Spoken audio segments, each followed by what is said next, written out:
PodAskew podcast is a founding member of the Odd Pods Media Network.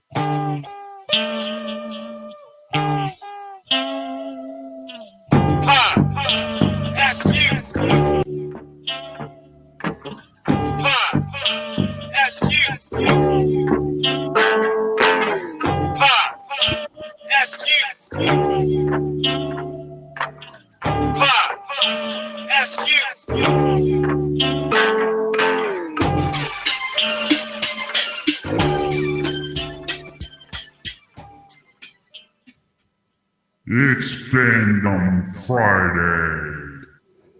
And we'll go with PodAskew. I am CJ, and with me, as always, question mark, is my hetero life mate, Rico. What's up, man? What's up, motherfucker? You like the question mark? I had to do that.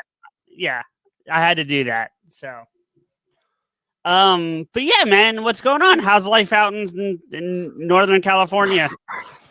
They just announced another curfew, so I think starting today, actually, or next week or something, it's going to be curfew at 10 o'clock. So I started a restaurant gig, and then I reached out to the manager. I'm just like, so how's this going to affect me coming in? She's like, yeah, it's not going to happen right now. So I said, okay, I understand.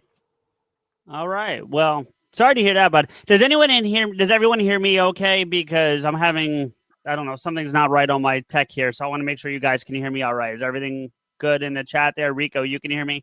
Yep. Cool. All right. Just want to make sure. I don't want to be overpowering, but I want to be heard too. I got to switch the style here. Here we go. You don't want to be overpowering. You don't want to be like, who dares bother the Mission of Oz? So I want to start with, and we'll double back to this in a little bit, but I wanted to just talk about the topic for tonight's pre-show, the theme, I should say. Nice shirt, Rico, nice pick. But the theme, if you've listened to the most recent PodAskew episode, then you heard Russ from Infectious Groove and I talking about our top favorite bands and artists, and all but one was just featured in the playlist. All but one. And I just couldn't bring myself to bring the one because it goes back to the separating the art from the artist kind of thing. So if you guys can kind of guess who that might be, if not, I can fill you in. However, you should be listening to PodAskew, so you should already know. But that's a different conversation. Mark, you would be correct. But that's what that is. And we still had a great. Hold on. Anyway, sorry. I thought the dog just ran out the house on us. Sorry about that. Anyway. Run, pizzas, run! No. Have another White Claw, drunkie. Anyway. Yeah, you're getting there. Speaking of drunkie, we have a very big announcement for PodAskew and for fans of PodAskew. Guessing you didn't like that flavor there, buddy. It tastes like watermelon chewing gum that died. You want to talk about seltzer water that tastes really bad? Ask Mark about the time we did LaCroix live on his stream. That was ugly. But anyway, getting back to what I was saying, though. So for those of you who are fans of PodAskew and are long-term fans, you've heard us do our newest Skews Eve thing where we count down New Year's Eve on the East Coast. Typically, we're drinking. We play bloopers from I collect bloopers and outtakes throughout the course of the year of PodAskew, and then we play them back and comment on them as we listen, and we laugh and have a good time. That's our typical New Year's Eve episode. We've done two, and as we've only been together for almost 3 years, so that makes sense.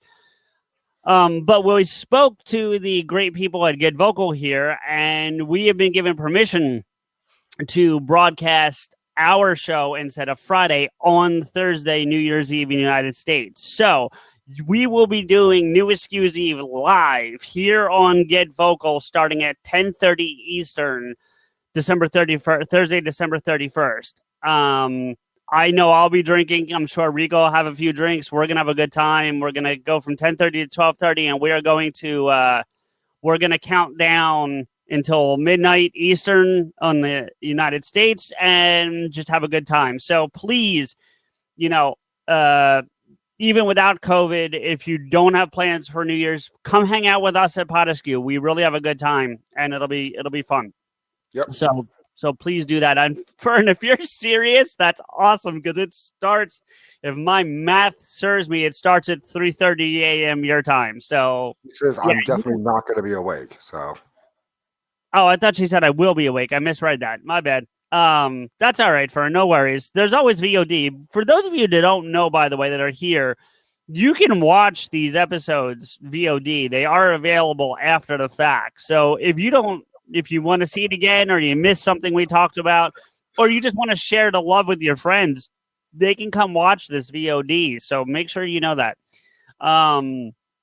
So that's our big announcement. So we'll be pushing that every week from now until New Year's Eve. But thank you to Get Vokl for letting us do that. It's going to be a whole lot of fun. So thank you, Fern. Yeah, it's work in progress of trying to organize this new place. You know what I like about your background, buddy? And I'm saying this being legit. It's the first thing that's yours. Like, I know you guys don't own the thing, but it's the first place that's really yours in the time that I've known you. So it's nice. It's definitely starting to look like a home. Like I have my place on it. Actually, since I can show you guys something. Here we go. No. I'm teasing, man. It's in a plastic bag, but how well can you guys see that? Is that Vader and a couple of I forget what those things are called. The Imperial Knights or whatever. They have a name, yeah. I'm blanking on it. I'm sure somebody in the room knows, but yeah. I'm actually more surprised that I don't know. And then you guys can't see it. That's one of OC's paintings. Oh, that's a good one. It looks like a plastic bag. Come on, Todd. What the fuck? You look like a plastic bag. Your mother should have worn. Your father should. I fucked up. Your father should have worn a plastic bag. That's fucking terrible.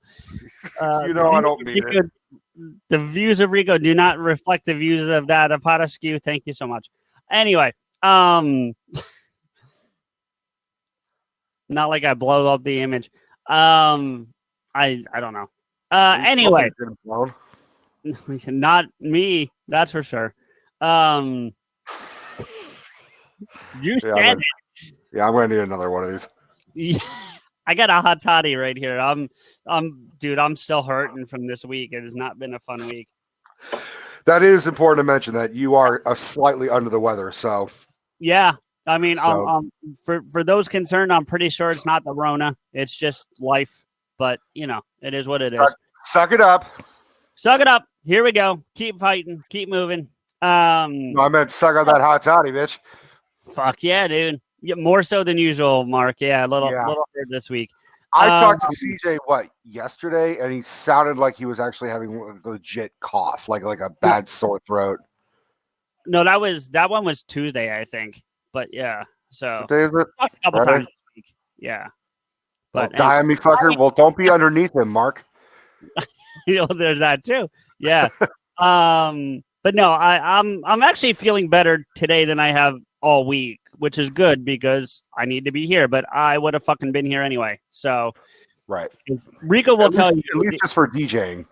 Yeah, well, that too. But Rico will tell you, it has been a couple times where he's been like, dude, just take a week. And I'm like, nah, I won't do it. So yeah, he still says nah, but I still kind of like Steph and I getting up, we're like, no, you need to fucking not put yourself in harm's way just for, hey, look at us, we're on the internet. Like we love all of you and we love doing what we do, but like it's no point of you. Like if I had a migraine, CJ would say, take the night off. Like there's no point in me going like this in the fucking dark and grabbing my fucking head for hours on end. Yeah, but I'm trying to turn this into a profession. So if I can show up to work, which I did, I worked all week. If I can show up to real work, I can show up to this. Show up to work is you walking out of your bedroom, though.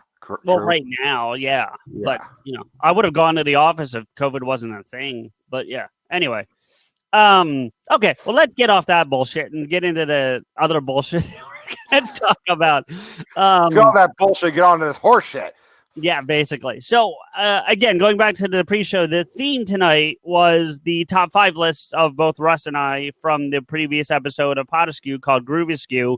Please go check that out, even if you hear us talk about it tonight, because honestly, it was a great episode.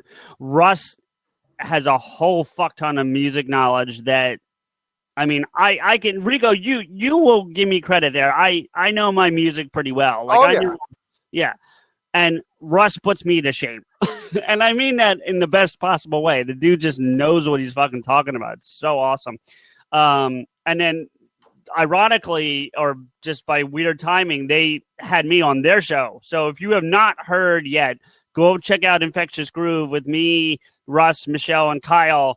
And we talk about the whole Seattle grunge thing and Nirvana and all that. And it was a lot of fun. So maybe that's why you were sick. You did like 2 fucking things back to back. I always do 2 things back to back. I do giggity goo. Giggity, yeah. No, but I do a weekly role playing with Mark and Mallet every week too, in between on Saturdays. So I'm always doing. So Dev's always yelling at me. You burn the candle at both ends. You need to chill out. And I'm like, when I have time to chill out, I will. So anyway. But so tonight, I had so much fun discussing that topic, and we so rarely talk music on. I didn't say it was hard on my voice, Mark. I'm just like, but I got to be up and on and paying attention and all that shit. Anyway, but I had so much fun talking top 5 bands and artists with Russ, and Rico couldn't be there because he was still dealing with move stuff.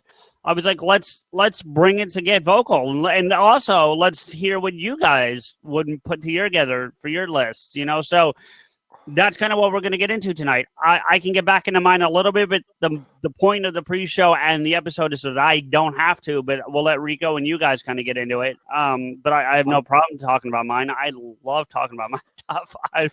Yeah, it's sort of like the top 5 Get vocalists. So to speak. There you go. Look at you with the play on words. But yeah, it doesn't have to be bands, Todd, because Russ had a couple solo artists on his, which is fine. And I have both. Rico's top 5 is just the 5 guys in the Rat Pack, so that's easy to figure out. No, 2 of them don't sing. Well, sure. That doesn't mean they're still not in your top 5. Anyway, one is. Yeah. Well, the obvious one, I would assume. Yeah. But anyway, so on that note, Rico, let's start with yours. Let's if you want to say them and then say why, or do you want to rattle them all off and then double back? I'll leave that up to you. I'll say them and then answer why. I mean, look, it's not going to be any fucking surprise that Frank Sinatra is going to be the top of my list. I mean, I understand for a lot of people in this group, my co-hosts included, he's not their genre of music, and that's fine. But that's the point. He's my genre of music. Ever since I was 8 years old, I became obsessed with the fuck. So it's as far as I'm concerned, like people go to like Elvis or Bowie but in terms of a singing voice, even if it's an old style crooning voice, Frank Sinatra is really kind of no one's better than him. Like he did it his way, so to speak. And I want to double back to something you just said, though, Rico. And this is not criticizing any comment you just made, but like one of. Hey, if you're gonna yell some shit, Steph, you might as well fucking get on fucking line. That's what you don't get to talk shit about Frank Sinatra from across the fucking room. Anyway, because Russ had Elvis on his list, but Russ had Elvis on his list not because of the stuff that everyone would think. He really went deep cuts on Elvis and picked out things that you wouldn't normally pick about why he likes Elvis. So, just to your point, and I know you weren't saying anything on Russ or anyone else for that matter, but I'm just stressing that, just because someone picks someone popular, like my number one, and I'm just going to say it and then back off, but my number one is Metallica. And it's, that seems to be obvious to a lot of people that Metallica, but But that doesn't. They're not number one because they're Metallica. They're well, yes, but not because they are like Metallica, like that popular group. They're number one because that's just they are to me. You know. Look, anyway, go back to what you're saying. My list is mostly like the top 5 bands / artists that I would have loved to see. Like that's really how I'm kind of fitting my criteria. Okay. Yeah. But I do have an honorable mentions, which does include Metallica. Like I think Metallica would be. I mean, you are obviously the bigger Metallica fan than me, but sure. I fucking love Enter Sandman. Like I think, I mean, I don't know a lot of their shit, but every time I'm into it, I'm, fucking bobbing my head like an idiot. So. No, I mean, well, so your criteria and my criteria are very, very different, and there's nothing wrong with that. But because it usually is. But my criteria for a top 5, especially when it comes to bands, is I have to be able to put every album you've made. I have to be able to put it in and listen from track 1 to track 12, track 20, whatever it is, and like everything. Now, there may be days I'm not in a mood for a particular song, and I'll skip it because I'm not in a mood to hear it, but I have to like everything from track 1 to track 20. See, I can't do that because I'm less of a I like even Frank Sinatra. Like I idolize the dude. I got a fucking tattoo of him, not of him, but inspired by him. Yeah. But like I acknowledge there's some awful fucking Sinatra songs. Like really early in his career when when he was just trying to fucking get any attention, he was singing all sorts of awful shit. Mary wants to see your Sinatra tattoo if you can. It's the fedora. Oh, the fedora. Yeah, sorry. Underneath the hockey mask. I can, and I'm not going to do it to Rico, but I can argue Saint Anger. It's different. It's rough. It's hard, but I still love the songs on there, and there's some great songs in there. And you're not going to change my mind on that. So I mean, there was also like Sinatra. Sinatra is a very particular singer of a particular genre. So when he tries other shit, it sounds weird, even if it's him trying. But sometimes it works. He did a rendition of Yesterday, written by McCartney, and it's fucking good. And it's sad and it's tragic, and he does it like in a very old, like, yesterday. Like, it's real soulful and full of mourning. Whereas McCartney is just, I mean, it's sad when McCartney does it, but it's not more anguish. And you know what? The other thing I'll say about Yesterday is a ballsy song to cover because it's so well known. And if you fuck that song up, you know what I mean? Like, and I met a band when I was living in Phoenix for that year I lived out there. I met a band. They knew I had previous experience managing and came to me and were like, would you check out our album? And they gave me a free copy of it. And I was like, yeah, absolutely. So I sat down and I listened to it and I went through it and everything. And the last song on the album is a cover of Yesterday. And I went back to it and I'm like, guys, I love the album. It's not my normal style, but I actually really enjoy it. They do an amazing cover of Baby Got Back by Sir Mix-a-Lot as well. That's pretty fucking funny. But then they did this cover of Yesterday and I came back to the guys and I was like, look, just take this off the album. Don't. Yeah.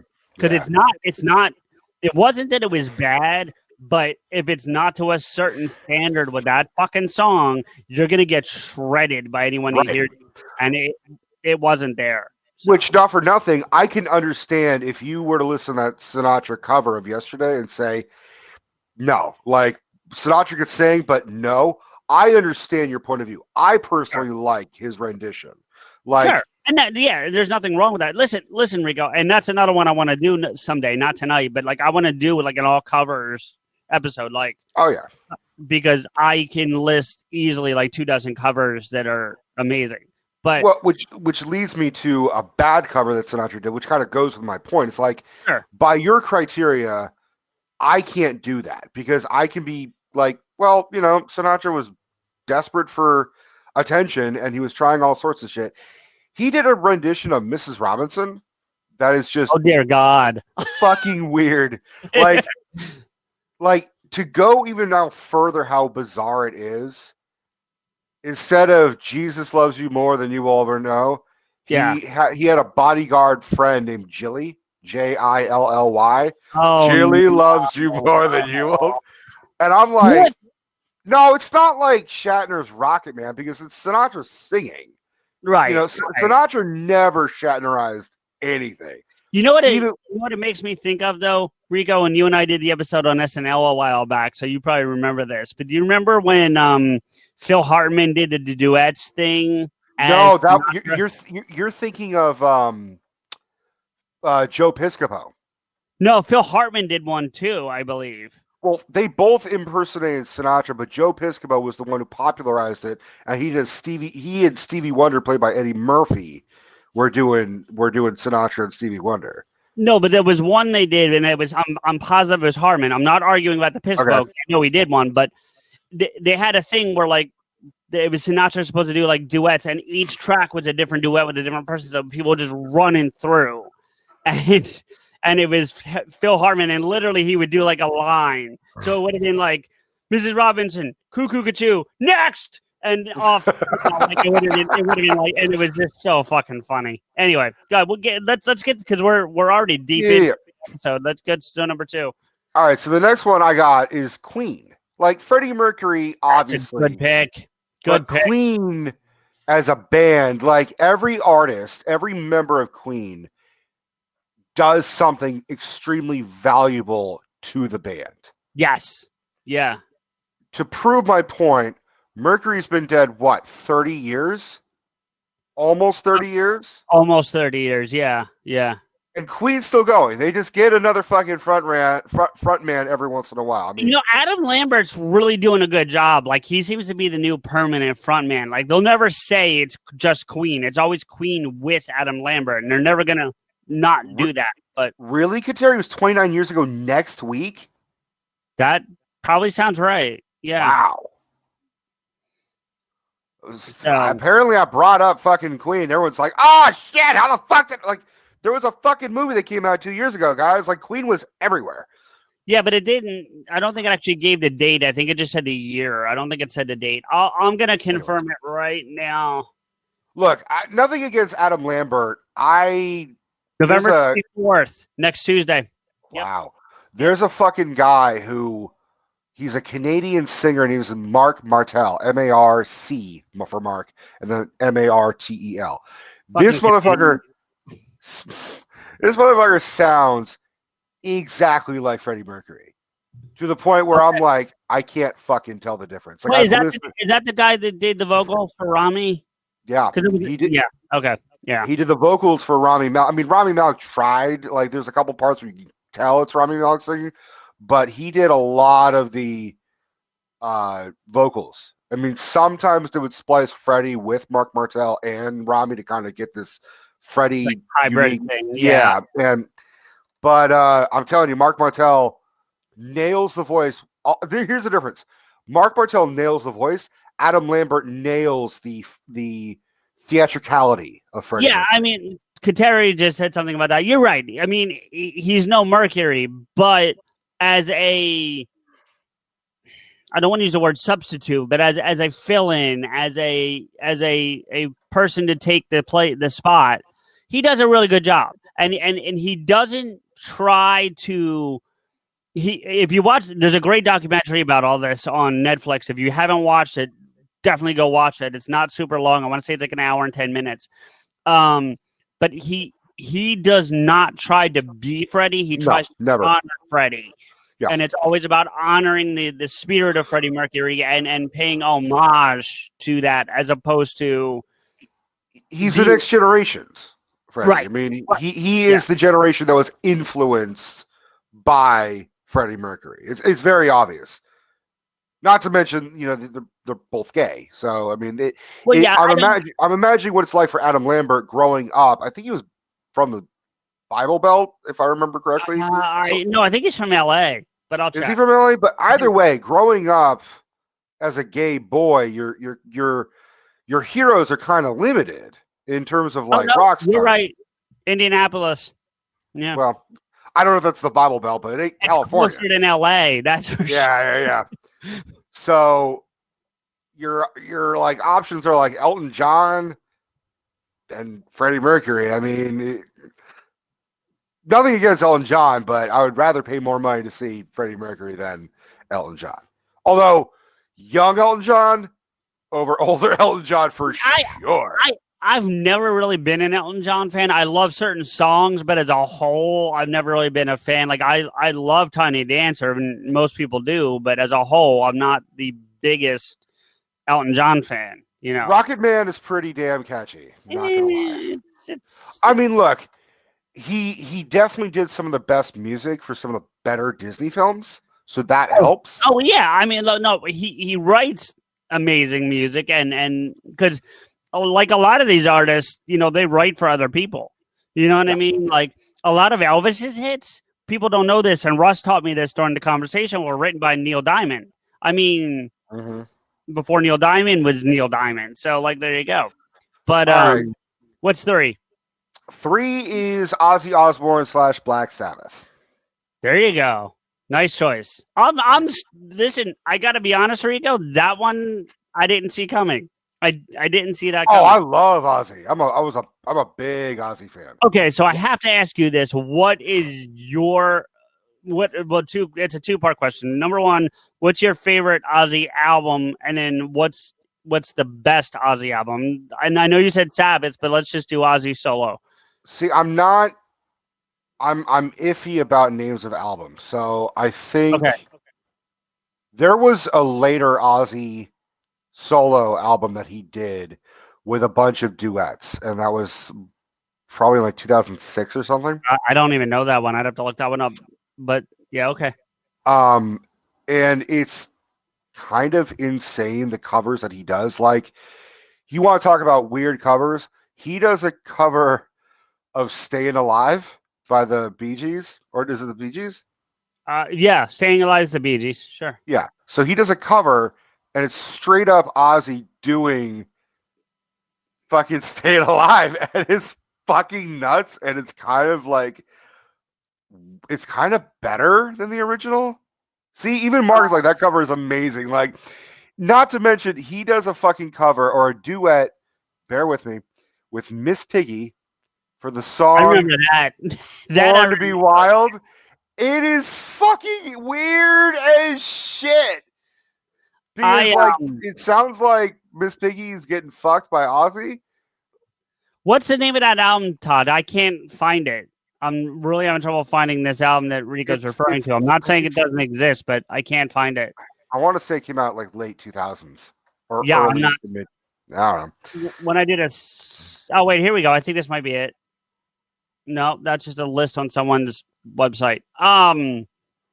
Just look up whatever fucking "Staying Alive" came on. Because Russ and I were talking about it because we brought up Ozzy as an honorable mention for our lists, right? And we immediately we both agree without question, the No More Tears album is probably the best comprehensive Ozzy Osbourne album, period. It's the songs from front to back are just crazy good. The riffs, look, with all respect to fucking Randy Rhoads, who might be one of the best guitar players ever touch a guitar, Zakk Wylde kills shredding on that album. It's just that good. And I don't know how you can, like, everyone goes to Blizzard of Oz which has Crazy Train and Bark at the Moon's on that one. Yeah, you're right. But no, Blizzard's good. Blizzard's good, but No More Tears, the album, not just the song. The song is great, but you got Mom, I'm Coming Home, Mr. Tinker Train, I Don't Want to Change the World, No More Tears. They're all from this fucking album. They're just great songs. See, this is why I can't answer the album question. If you ask me what my top 3 Ozzy songs are, I could answer that. Sure. Okay. Yeah, that's another great. There's a duet he did. See, that's the one I knew, Kateri, when he does a Close My Eyes with Lita Ford, but that's from 84, 86, something like that. Yeah. The fact that Ozzy isn't dead is amazing. What's even crazier is that people like Eddie Van Halen and Tom Petty are, and Ozzy's still kicking. Like, that's the part that the fucking Brits don't die unless they're murdered. Well, Fern, you're our true crime expert tonight. Is there truth to that statement? Okay, John Lennon was murdered. Yep. George Harrison was murdered. Yep. What other British rock George stars? Harrison wasn't murdered. He died. Harrison wasn't murdered. Well, you know, he was assaulted, but that did fuck up his health for a long time. But cancer's what killed him. I mean, oh, cancer killed him. I thought yes. I thought it was like fucking. He had problems ever since this. He No. stabbed 47 times. I mean, they die eventually. Yes, Mark. Everybody dies eventually. Not Keith. Keith Richards, Robin Williams had the best joke about that. Like, the end of the world, it's going to be fucking Keith Richards and 3 cockroaches going, I smoked your uncle once. You know what I mean? Like, it's that dude. Yeah, you got it, Mark. Yeah, exactly. He has another great Keith Richards joke. When he's talking about Nicholson, he's like, Nicholson's the only person where Keith would be like, I have to go home now, Jack. Yeah. Yeah. Yeah. Anyway, what's 4? Because I want to rattle through these and who knows. Similar to Sinatra, Bobby Darin died way too fucking young. Nice. Kind of revolutionized the modern swing. Like, if Sinatra was the crooner, Bobby Darin was the swinger of like this 50s, 60s. I mean, how many times have we heard the song Mac the Knife or Dream Lover or even fucking Splish Splash, which is lyrically a fucking just stupid song. Splish Splash, I was taking a bath. We all fucking were like doing this shit. Like, Rico dancing on camera. I fucking love it. Dude, I dance on camera every single Get Vokl. I know you do. So Bobby Darin is just, this is a kid who had rheumatic fever, overheard the doctor tell his mother, who was actually his grandmother, but he didn't know that until later, that he would only make it to about maybe 15. And he fucking he knew he could die any day. So he learned every instrument he possibly could, learned how to fucking sing amazingly well, worshipped Sinatra, but went his completely different way. And then died. I think he was actually 37. No joke, CJ. In a row? Yeah. And I got it. Not for fucking, beating a dead horse, but like Kevin Spacey does a really good job playing him in the movie Beyond the Sea. The movie is kind of fucking awful, but his performance and his vocal range as Bobby Darin is fucking astounding. So Rico, he was 36, but you're not wrong. He was in his 37th year. He just didn't make it to his birthday that year. You know what I mean? So he made it past 27. At least he gets that. Yeah, for sure. So, okay, what do you got for? I guess it's 5, right? What's 5? 5 is no matter what the song is, I always get excited. Ray Charles, like the dude had. Mark, try not to have any birthdays on your way through the parking lot. That's fucking funny.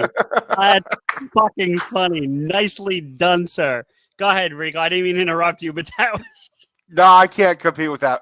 Ray Charles, fucking poor Ray Charles just got fucking swept under the rug for a great joke like that. But look, like Beethoven, Ray Charles, all these people that had disabilities that were able to make amazing fucking music and live lives despite disabilities. Ray Charles had Stevie a fucking Wonder as well. Stevie Wonder too. Yeah, you're right. Fucking Dewey Cox. He didn't have a sense of smell. Yeah. So, no, but he, well, that's it. I got to be honest with you, Rico. I'm honestly surprised because that's a more eclectic list than I would have expected. See, I've told you that I actually have an eclectic taste.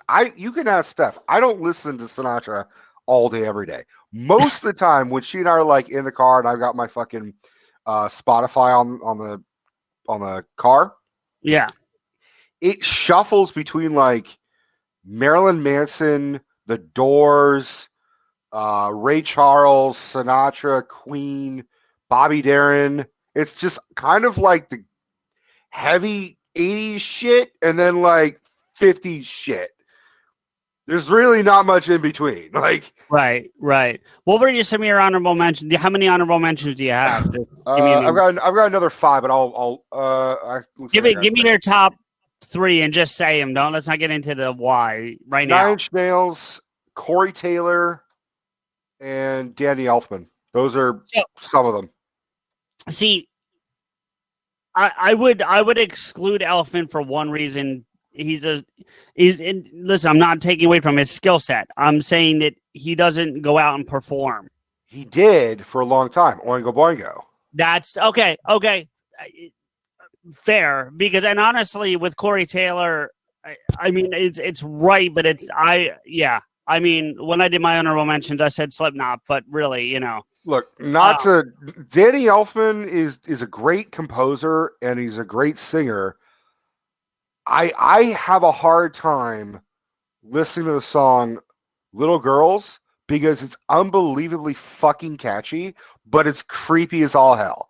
Like, if you guys want to fucking see a crazy music video, watch the music video for Little Girls, and it's Danny Elfman in a white beater with fucking little people everywhere, and like singing lyrics with a little girl with fucking pigtails, like I love little girls, they make me feel so good. I love little girls, they make me feel so bad. Like and he's like grinning the entire time. He's got red hair. You're like, ew, but it's catchy as fuck. Yeah. See, I thought he was kind of being pedo-ish, but he actually wrote that as a response to like rock stars going out with young women. So he was like, I'm just gonna fucking make a whole joke of it. Plus, he also said that he had a really short girlfriend, so he always called her a little girl, which is also kind of creepy. But whatever. Yeah. All right. So I'm just gonna ramble mine off because I got into all the detail on Groove Askew. So right. If people want specific detail, I'll get into it, but I'm not gonna do it without being asked. So in order from 1 to 5, we got Metallica, Dubbed in English, Alice in Chains, Rammstein, and Stabbing Westward.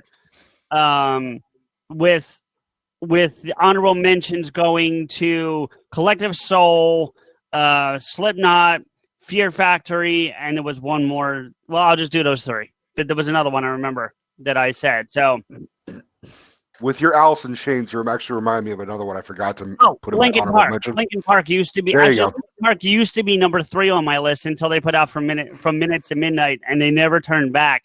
And I still I'm answering Kateri too. Oh, and I still fucking blame Rick Rubin for that bullshit. That's a whole different conversation, which I got into in the episode. Rico, have you listened yet? Because I know you weren't there. Did you listen?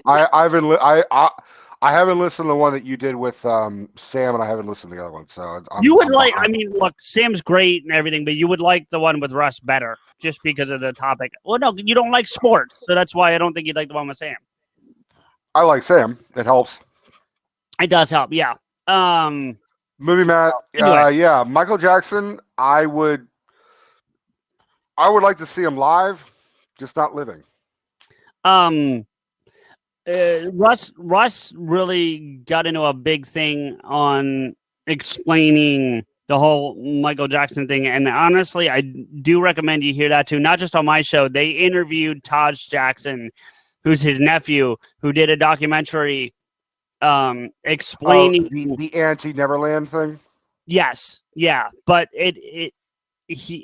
listen, Russ has really got me rethinking my position on Michael. He really does. That's how much and it's not because he's some Uber fan. Because even though he put him on his top 5, he's coming at it from a very logistical place. Like, he actually was one of the first people to be like, he tells me this and I believe him, that he was one of the first people when it came out in 93, what happened, he was like, fuck him. And then he started doing research and reading his own, instead of just listening to media, like started like reading things and found out some really interesting tidbits that I think he shared with you a little bit. I think we talked. No, that might have been. I forget. Anyway, it doesn't matter. But I recommend you go listen to his perspective. Even if you come out of it not agreeing with it, that's fine. He's not the type that's like shoving it down your throat. He's just kind of giving you another perspective to listen to or look at. I'll So- say this. I'll say this, and I'll be done with it.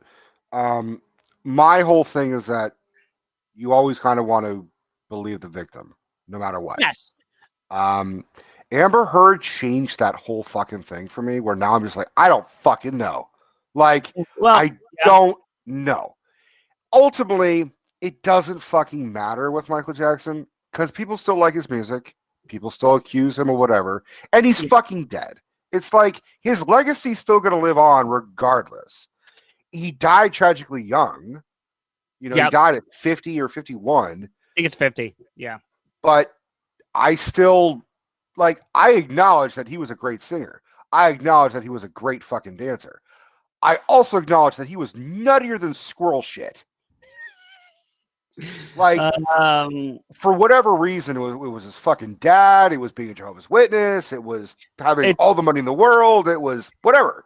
It's another situation, Rico. He didn't make it to 51. He was in his 51st year, but just didn't get to the birthday. So 50. Yeah. Oh, yeah. Yeah, we acknowledge that. We're not in a row. You can't make an in a row joke with Michael Jackson. I'm sorry. That's just not. I want to get with all respect, Rico. Like, I know I want to move on. I want to stay on a lighter side of this, but sure. Just if you get the chance, go listen to Russ talk about it, because it does at least make you look at it from another perspective. And if ultimately you don't agree, it is what it is, and that's it. Sure. So I'm gonna open the windows up. And while you're doing that, I'm gonna grab another fucking White Claw. Oh dear God. I'm fine. I've only had 2. All right, let's open these windows up. So yeah, Jay, you've been unusually quiet during this. I would have expected you had a whole bunch of stuff to say, but and I don't mean that in a bad way, but I know how our private music conversation, so I figured you've been all in on this. But and Todd's here. What's up, Todd? And Mark. Here we go. This is gonna get ugly. Oh, this will be good. Well, Todd, you were here first, so by all means, say what you wanted to say. Well, I was gonna say, as far as like how many top 5 you said, like, so you were doing bands and he was like more or less doing like just singers, I think, right? What, Russ and I, or Rico and I? You and Rico. No, well, Rico primarily likes solo artists, but that's not it doesn't have to, I've been saying through this whole thing is it doesn't have to be bands. When Russ came to me and we decided we were talking about doing this topic, my top 5. So let me give you a very quick background here. I'm a huge fan, and Rico knows this, and Mark, I think, knows this well. I'm a huge fan of the film High Fidelity with John Cusack. I'm a huge fan of that show, of the movie, I mean. And so much so that when the movie first came out, I had friends that saw it before me that called me and were like, dude, they made a movie about you. You need to go see this movie. And so I went and saw it, and if you're familiar with the film, they do nothing but top 5 lists throughout the fucking film for different categories. But it made me generate my own top 5 list, and I've been holding that list ever since. And it's occasionally altered, as I mentioned earlier. Number 3 was Linkin Park for a while, and then they put out fucking Minutes to Midnight, and then Minutes to Midnight is not that bad. Shut the fuck up. No, it's fucking terrible. It's not as bad as the albums after, but it's pretty bad. And this is why I drink. Jesus fucking Christ. Let Chester rest in peace, you piece of shit. Chester's an amazing singer, and I'm not taking away from that, but the album's terrible. And I don't blame them for it. I fucking blame Rick Rubin, because that guy's overrated as fuck. Probably about as bad as Saint Anger. Children. I was gone and 30 seconds. What the fuck? Mark, if we're going to talk about terrible albums, let's talk about Saint Anger for a moment. Saint Anger's a concept album. Damn, Todd, shots fired. Saint Anger was a garbage album because one of the members was in rehab for most of it. And all you could hear through the whole fucking thing was a snare drum. Amy Winehouse wrote an entire album from rehab. So Amy Winehouse is a better musician than Lars Ulrich. Wasn't talking about Lars. I will agree with that because I've met Lars. He's a piece of shit.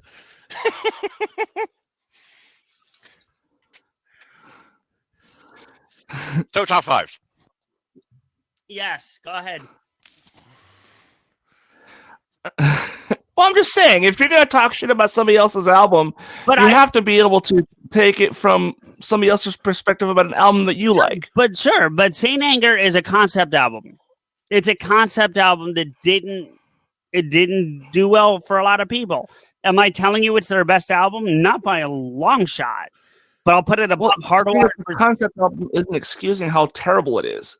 No, but it explains why it was recorded the way that it was, because the idea behind Saint Anger was for it to sound like a garage band, 5 guys that got together and recorded in an album. Only the 5 guys are Metallica. That was what Bob Rock was aiming for. And I saw the movie when they were making that album, and yeah, it was essentially Bob Rock saying, "You know what? Since James is no longer here, let's do this." That concept, see, that's the thing. The concept came to be long before James went to rehab. Long before that was Bob's concept from the beginning of Saint Anger, was to make this concept album.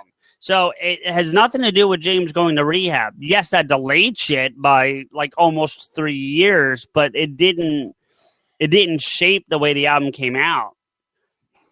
Are you out of here, Fern? Okay. Good night. Oh, your top 5: Eva Cassidy, Billy Joel, Queen, Amy Winehouse, and Phil Collins. That's a strong 5. I can't argue with that. Billy Joel, I got a lot of love for Billy Joel. Yeah, I can't go wrong with that. I'll take Billy Joel over. You were talking about Elton John earlier, Rico. I'll take Billy Joel over Elton John. I agree. Yeah, they're both great singer-songwriters for sure. But yeah, I think I'll agree with that as well. I'm going to be the lone dissenting opinion here and say I would take Elton John over Billy Joel, but I understand why you would say the other way, and I don't have an opinion on it one way or the other. And Mark, to be fair, I feel the same way about your perspective. Like I can see why you would go Elton over Billy. I just don't feel it that way. That's all. You know, I mean, I get that. I didn't grow up with Billy Joel. I grew up with Elton John. So yeah, and it's not like you're picking I don't know what was, like fucking King, the guy, King Ralph from, some lounge singer. You're picking another equally as talented piano player. You're going the other side of the wall. That's all. I think I could just probably hang out with Billy Joel, whereas I don't think Elton John would want to hang out with me. Let's put it that way. Like, I don't Billy know. Joel. Did you see him in Kingsman? He looks like he could hang out with some people. Yeah, but I would rather hang out with like young, drugged up Elton John, not old, bitchy Elton John. I'd rather hang out with old bitchy Elton John because I am also old and yeah, bitchy. he looked like someone's old grandmother in that movie. So okay, I want to hear Todd's top 5. Let's get back to that. Let's hear Todd's top 5. The top 5. Okay, if I had to pick like 5 bands or singers, we'll see. Metallica's definitely on the list. Not in any particular order, mind you, because I can't say I like one more than the other. I just like them all differently. Queen, Weird Al.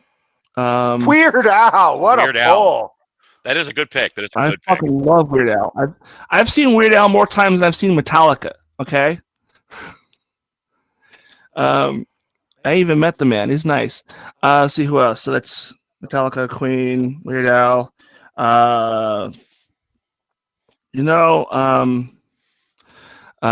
George Clinton and anything he does. Fucking love the funk. P-funk. Yeah. That's an interesting poll. He's had 2 really interesting polls in this list. See really who else. I didn't say they were bad. I said they were interesting. No, they're one more. Really good. And you know who else I think I would have to put on the list is Dr. Dre. Yeah. Okay. I think we found a more eclectic fucking. Yeah, we got eclectic more than me, man. That was pretty good. I'm also older than you. I'm the one whipping out Sinatra and Bobby Darin and Ray Charles, so age has nothing to do with it. Well, I mean, I'm just saying my tastes have evolved over the last 49 years. Not if you're here, you know. Kateri, we were no. Billy wasn't in a movie. Elton John was in a movie. He's in the Kingsman: The Golden Circle, I believe, is the title of the film. It's the sequel to the Kingsman film. So Elton was starring. He was in the starring the motherfucker that eventually plays him. Well, actually, I think that's how he got the role because Elton's a producer on the film, and I think from working together on that one, That's how. Well, it doesn't hurt the fact that Taron Egerton can fucking sing very well. He also He also sang an Elton John song in the movie Sing. and he also That's true. looks like it. Yeah, I mean, he does look a bit like Elton John. A young Elton John? Yeah, a little bit. Look, you take a fucking blonde British fuck and put glasses on him, you got Elton John. It ain't that much of a fucking stretch. I'm just saying. I mean, like, it's Hollywood. You can make anybody fucking look like anybody. Interesting fact about George Clinton. I found this out a couple years ago when I was really digging through his music. Is that he had 2 different bands on 2 different labels, and that's why both bands all wore masks. Or at least one of the bands wore masks because it was all George the same Clinton. people. Oh, Clinton. Okay. George Clinton, Parliament and P-Funk. And- Funkadelic and Parliament were 2 different bands. They were the same people, but they had 2 different band names because they were on 2 different labels. Now, see, here's the thing I can say about George Clinton, and I'm not putting down anything about his music or the band, but he had one of the best bass players to ever grace this planet in his band in Bootsy Collins. That guy is one of the greatest players to ever pick up a bass guitar without question. So Bootsy's done the best cover of Monster Mash that I've ever heard. It was super like metal, fucking just chunky as shit. It was awesome. Oh no, there was no Karloff impression. I have to read off Jay's top 5 because, well, first off, I want to give her time too, but also I know I directly influenced at least 2 of these. So number 1, Def Leppard. Number 2, Live. Number 3, Breaking Benjamin. Number 4, Metallica. Number 5, Skid Row. Honorable mentions, Meatloaf, specifically Bad Outta Hell. Apparently she was conceived in the back of a panel van to that album. So hey, go Jay. But yeah, I know I had influence on numbers 3 and 4 in that list for sure. So there ain't Sinatra there. I'll give you that much. No, that's all CJ and J right there. That's C and J. Def Leppard is very underrated, I think, in sometimes. I really do, for their musical ability, because they get lumped in with that hair metal glam rock thing from the late 80s, early 90s, and it's a shame because they are so talented as musicians and singing in harmony the way because a lot of their songs they do 5-part harmony. That's tough to fucking do. And they do it a lot in their music. So I think that's really impressive for Def Leppard. I'm not saying they're like the best of all time or anything, but that's something that I think I think they get overlooked sometimes when they should. I like the other band that covers Def Leppard, Blind Cheetah. I think they're astounding. You know who you would like, Miguel? If you're being serious, I know you're making a joke. I couldn't name a fucking single Def Leppard song. I have no fucking clue. Oh, you know, Pour Some Sugar on Me. Everyone knows that song. I mean, I know Pour Some Sugar on Me because I'm fat, but that's it. Anyway, wow. There's and Mark Todd might know this band, but I'm pretty sure Mark does. There's a glam rock. Steel Panther. They're basically the weird Al of glam rock, and they're called Steel Panther. Steel Panther, yep. And yeah, Steel Panther is awesome. They first off, they're good. They do all originals, but it's all making fun of like that era in the best possible. They started off as a cover band, though. They did a lot of covers. All right, Kateri listed hers. So the Beatles, Rolling Stones, Prince, Michael Jackson, the Supremes. Honorable mentions are Guns N' Roses, 9 Inch Nails, and Marvin Gaye. Good pull. Good. That's a good list too. You lose me with the Stones. I feel like the Stones are overrated. I'm not a. I think I can answer like the Beatles wrote like more hits. The Stones has better. Fuck. I don't know. Keith Richards is a better guitar player than whatever the fuck the Beatles attempt. Well, but it's a different style of music, really, too, if you think about it. The Beatles can't even keep track of what kind of style of music they were. Because they started out fucking kind of young and innocent, and then they got really fucking psychedelic. Right, Rico, but to your list from earlier, Tony Iommi from Black Sabbath would run circles around Keith Richards any day of the week, and he's missing the tip of his fingers. That's very true. You know, But Randy Rhoads fucking would make Tony Iommi actually like have to play harder. no, for sure. But then Zach Wilde would do the same thing to Randy Rhoads. Yeah. I mean, there's a progressive line there. You know what I mean? You're right. I mean, I think it's. I mean, even fucking. I can't remember the fucking name of the guitarist for the Doors, but even he like had a very particular upbringing of like flamenco, and then he like that influenced the style of the Doors early on. So everybody's fucking different. Oh shit! What's the name of that? Not to mention Tony Iommi used fucking like metal capsules on his fingers, and that created the distortion in the Well, fucking. but that's because he lost 2 of his fingers in an Right, accident. but Mark- that also did influence the sound. Right. Well, true. Mark, help me out Yeah. here because I'm blanking. And then and Todd, no offense, you might know this too. I apologize. I should have said both of you. But Alexei Lally is a guitar player from Sweden, and I thought he was in Cradle of Filth, but he's not. Do you know who I'm talking about? Oh wait, here's a guess. I don't know much about Cradle of Filth other than I don't like their vocalist. Oh, yeah, well, I'm not a big fan of The name sounds familiar. No, I think that's he's in a different death metal band, I think. who Alexei Lally? But yeah, he's basically he's the inspiration for one of the guitar players on Death Clock, if I recall. God. What's his name again? Lexi what? I got him. Alexei Leo. I got him. Mal with her list. Weird Al, Panic in the Disco, Homes on the Papas, Fall Out Boy, Pentatonics. Yeah. That's pretty good. That's an interesting. That's a really interesting list. Go Mal. Yeah. Fall Out Boy. I mean, Okay. Yeah.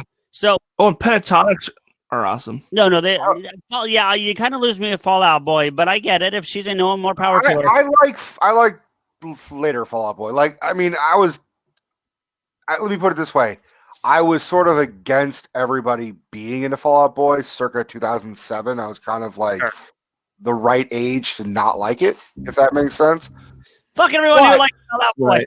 But I acknowledge that the fucking singer is an amazing fucking singer. Like, and he's a guy who looks like me. So I'm like, fucking A. Like, So I got the guy. His name's Alexei Lalo, and he wasn't in Cradle of Filth. He was in Children of Bodom, and I knew it was Right. Okay. There you go. And he Rico, we were talking about like people running circle around it.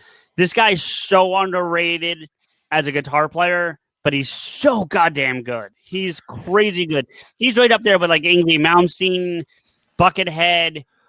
These guys that make guitar playing look like, you know, it's just crazy good. But he's really good. Levi. Mark, let's get your 5. We haven't heard what's your your 5? So I'm actually gonna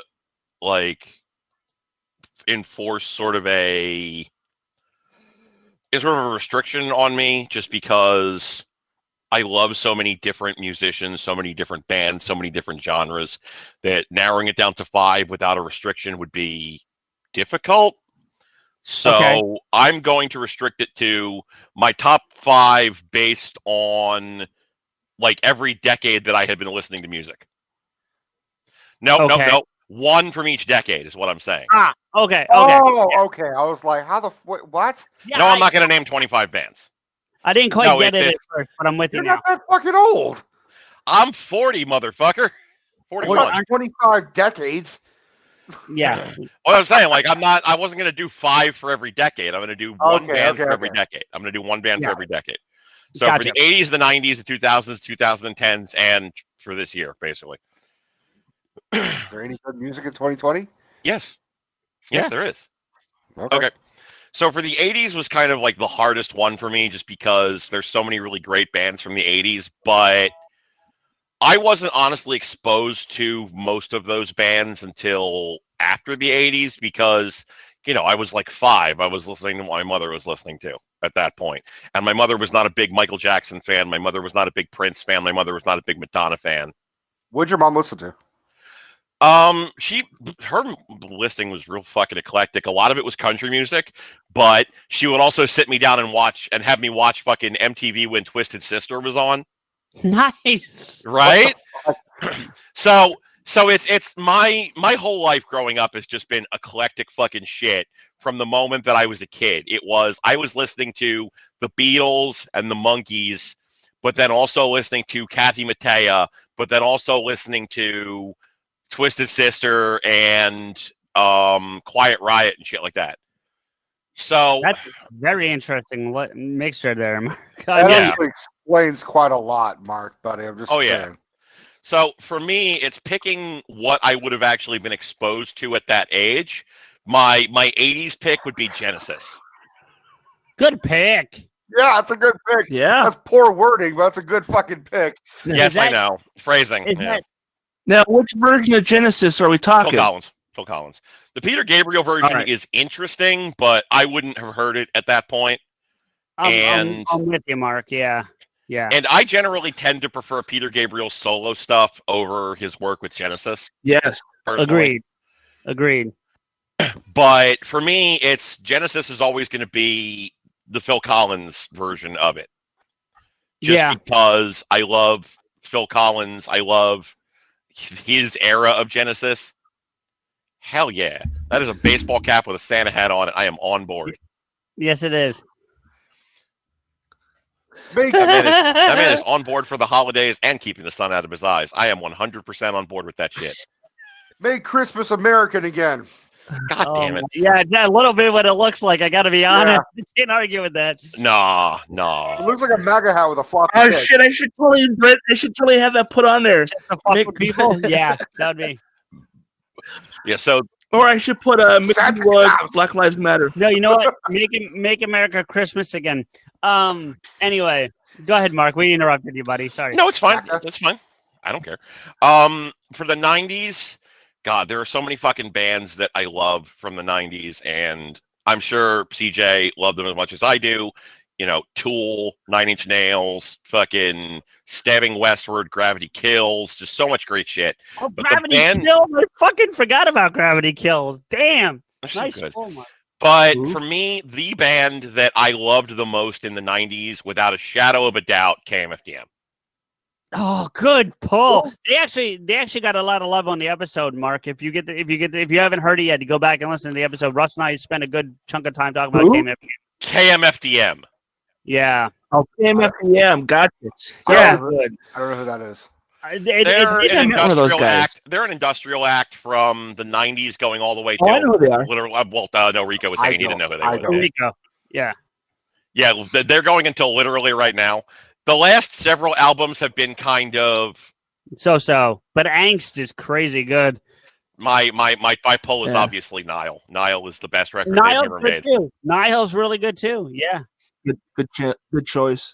For the All right, 2000s, Yeah, for the Yeah, he's 2000s, I'm going to go. There's a lot of good picks here. Again, I'm going to go Aphex Twin. Ooh. Nice pull there. Nice. I forgot about them. Because there's a lot of different great shit from the 2000s. Again, like Fall Out Boy. Yeah.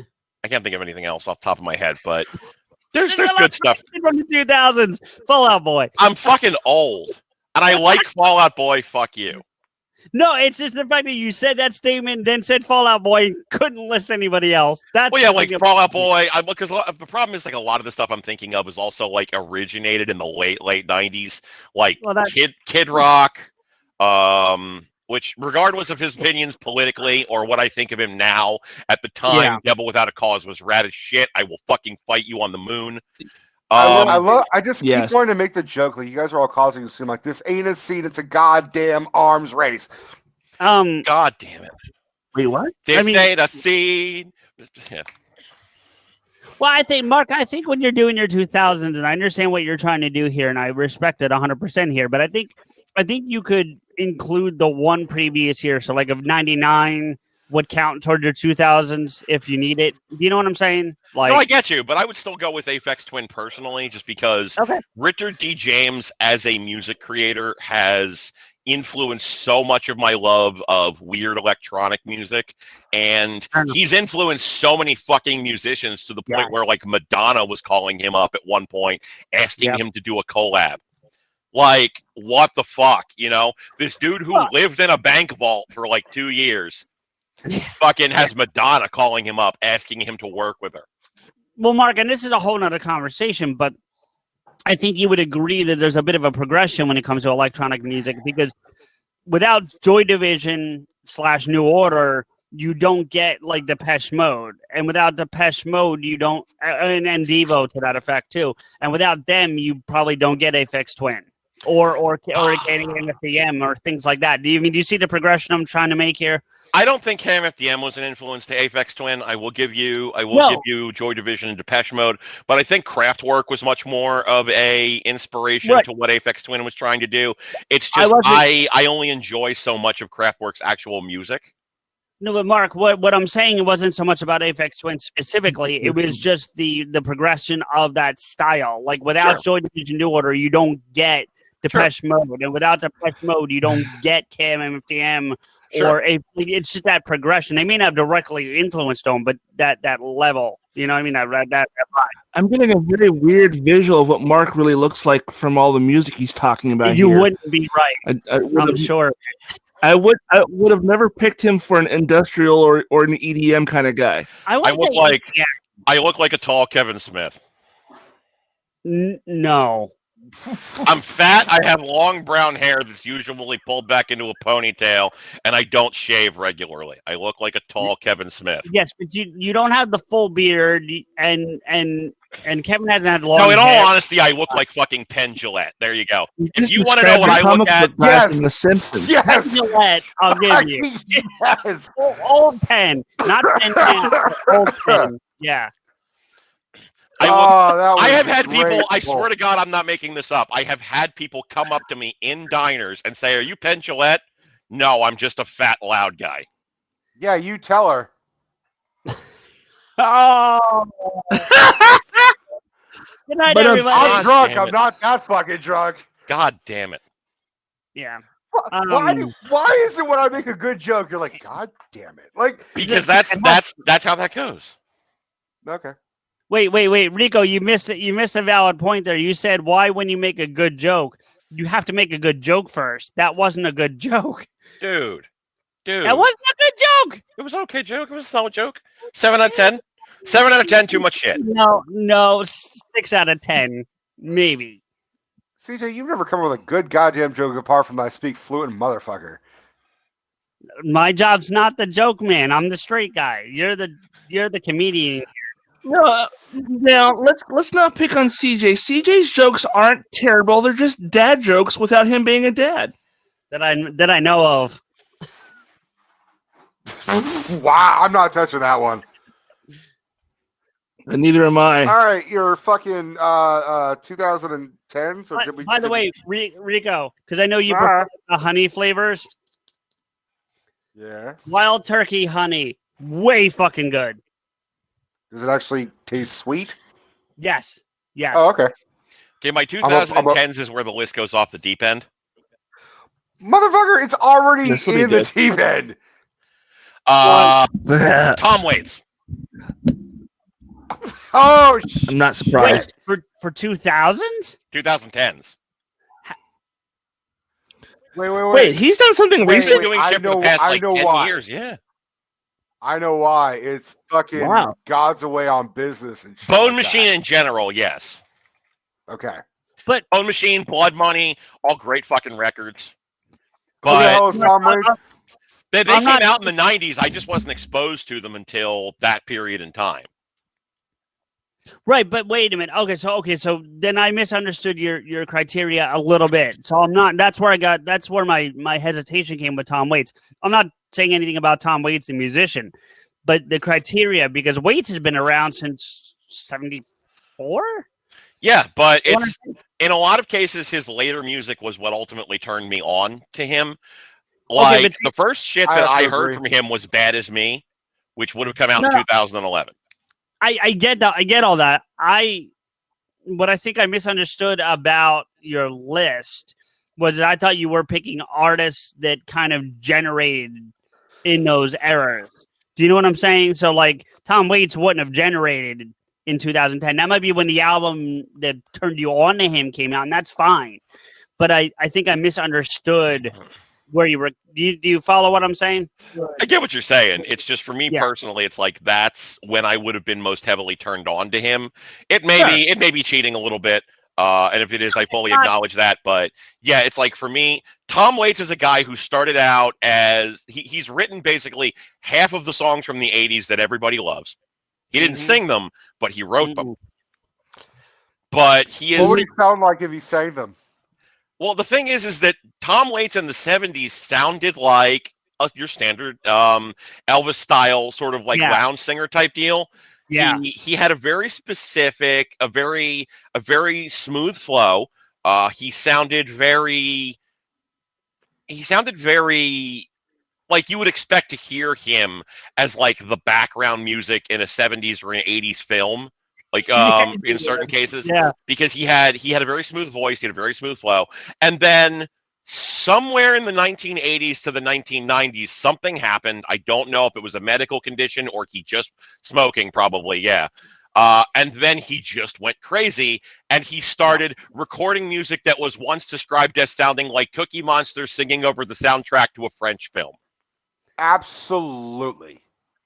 And most of my 2010s was spent listening to him. Okay, so Kateri, we're all of the opinion that he was an inspiration to Heath Ledger's Joker. Yes. Yeah. Because they were both working together. Oh, he definitely They was. were working together in the Imaginary of Dr. Parnassus around the same time he was doing The Dark Knight. And there's an early ass recording or an interview of Tom Waits being interviewed, and it's just the straight up Heath Ledger Joker without the fucking makeup. And she's like, yeah, how are you? He's just like constantly smoking. He's like, I'm looking for an ashtray. Do you have an ashtray over here? And you want to know how I got this? It's just so bizarre. This squirrely fucking dude with a pork pie on his head. And then when he sings, he kind of sounds like a white Louis Armstrong, sort of That's a really good poll. Yeah, like if you took I'll Louis see Armstrong, you tonight on the downtown train. Like if you took you just killed Rico. If you took Louis Armstrong and you kind of flattened out some of the wrinkles in the voice, like there you get Tom Waits early, and then now you get Tom Waits, and it's just Louis Armstrong with a fucking megaphone. Like that's all it is. Mr. David Fisher to jailhouse tonight. Oh boy. Like it's straight up Cookie Monster. Mark, you said a couple times throughout my list that knowing me as you do, that they didn't surprise you or whatever, they didn't take offense to any of that, but I knew you in the 2010s and would not have guessed Tom Waits, especially some of the conversation we had. I can actually side with Mark because he's brought up Tom Waits a lot on Good. No, but he hadn't in the times that we would like.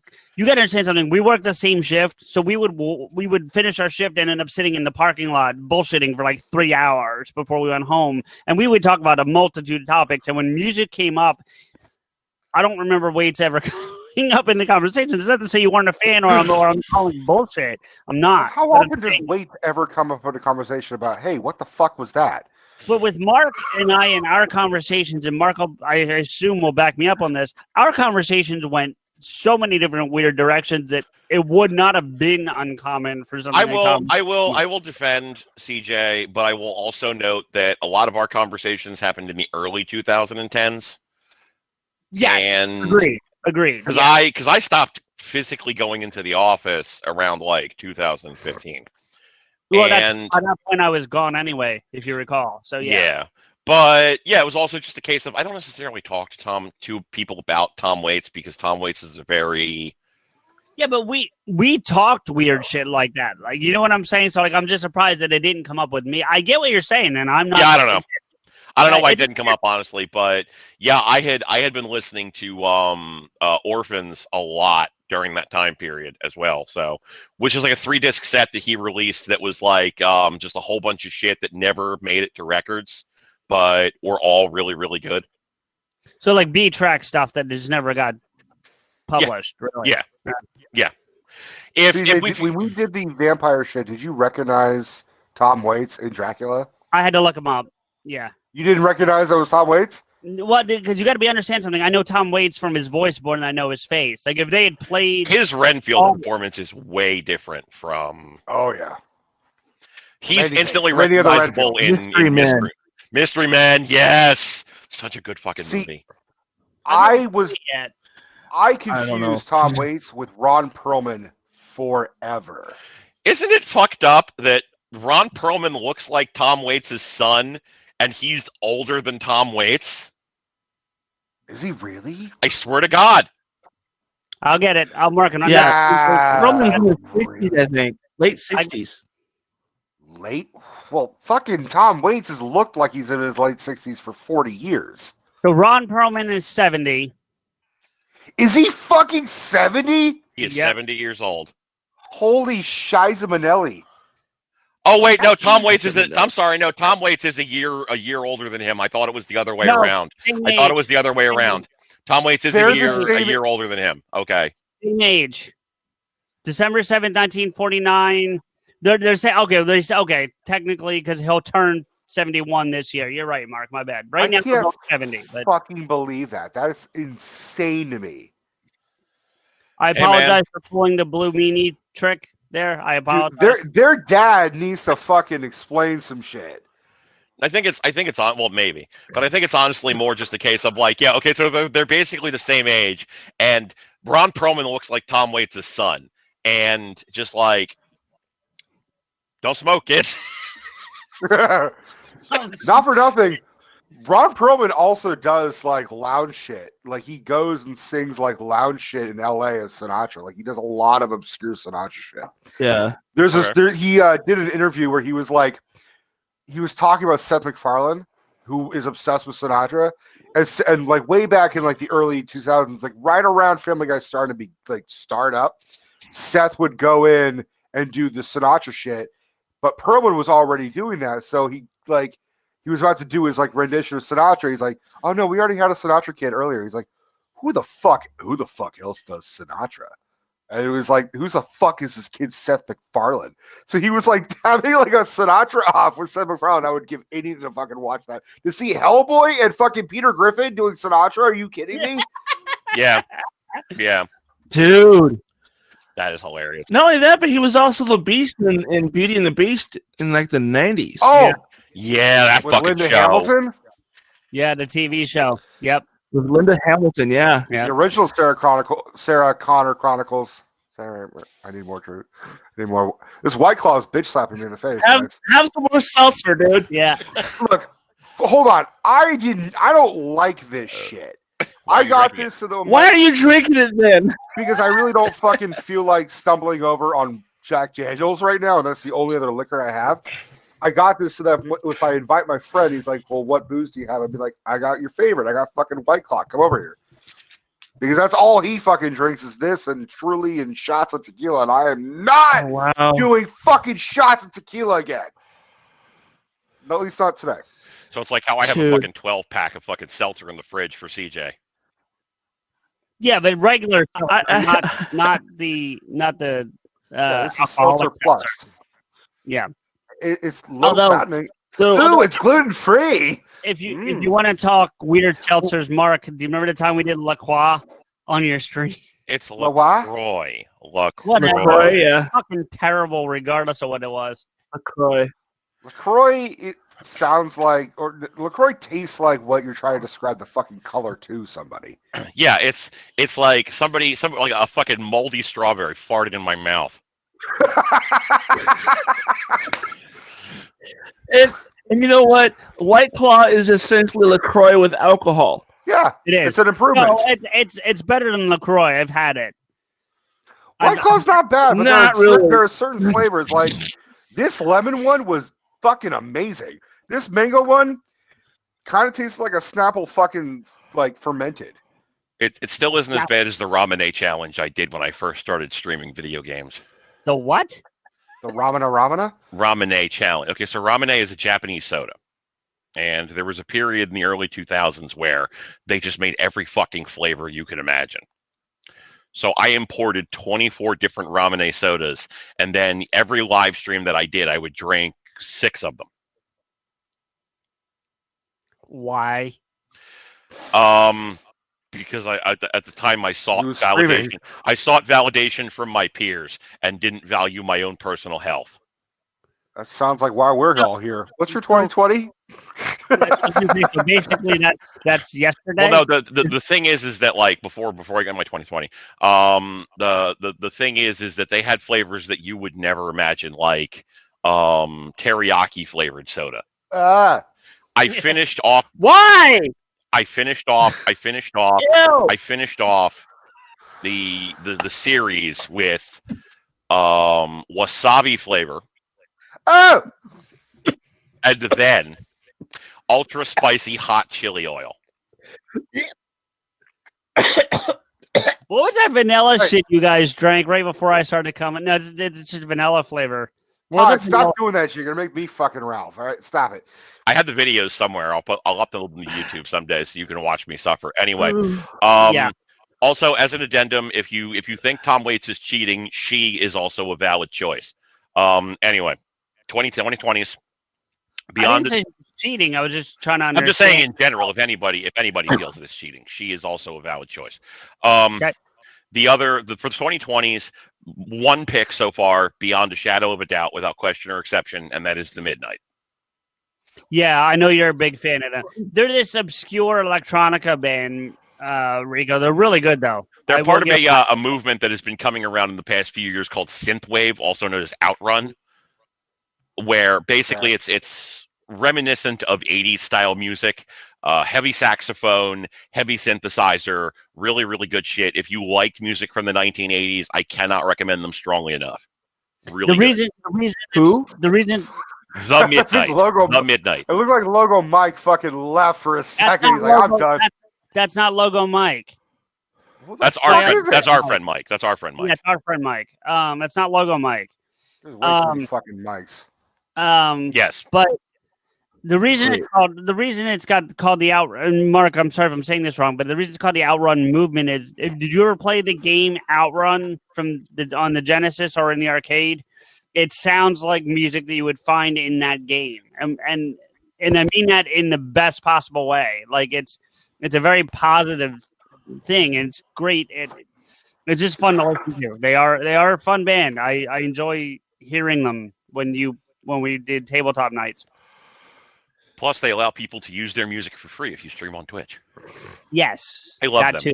They did a concert a couple of weeks ago, and it was a streamed concert that they did at some type of outdoor arena where like nobody could actually physically come see them because we all live in Hell World, but you could watch the stream for like $20 or something like that, and I was like, fuck yes, I'm gonna watch that. So I watched that with Mallet, another mutual friend Stairbender, and another mutual friend Rab, and it was just fucking great. It was just great.